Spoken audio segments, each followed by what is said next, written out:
বিশ্বনবীজি মেরাজ থেকে জান্নাতের ভিতরে ঘোরাঘুরি করতেই জিবরিল আলাইহিস সালামকে বললেন, জিবরিল বলো তো দেখি এই জান্নাতের ভিতরে প্রাসাদটা কার?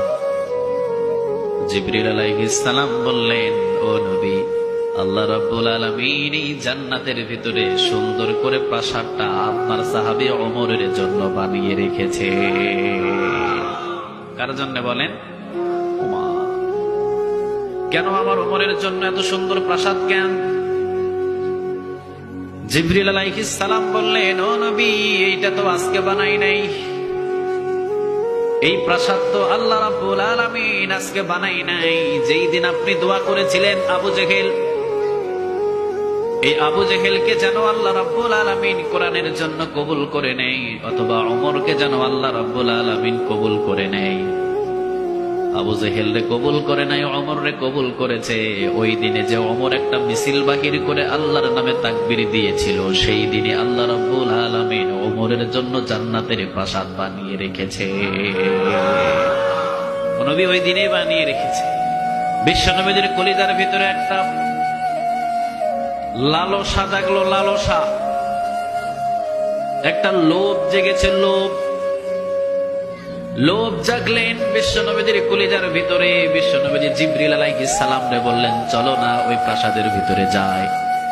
জিবরিল আলাইহিস সালাম বললেন, আপনি যদি যান অবশ্যই যেতে পারবেন, আল্লাহর পক্ষ থেকে অনুমতি আছে। সুবহানাল্লাহ বলেন।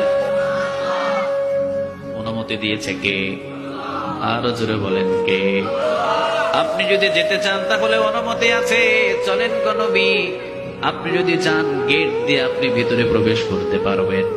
বিশ্বনবীজি পা উঠালেন, পা দেবেন, পাটাকে টান দিয়ে দিলেন, ভিতরে ঢুকলেন না, চলে গেলেন অন্যদিকে।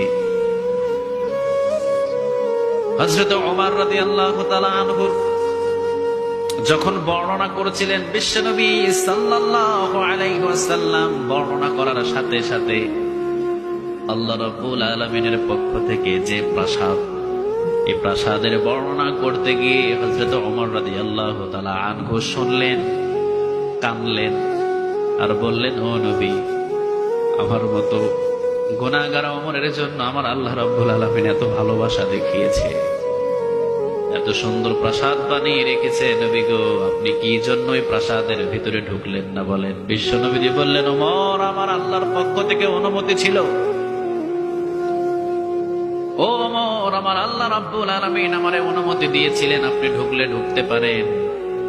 আমি ইচ্ছা করলে ঢুকতে পারতাম, কিন্তু যার জন্য প্রাসাদ বানাই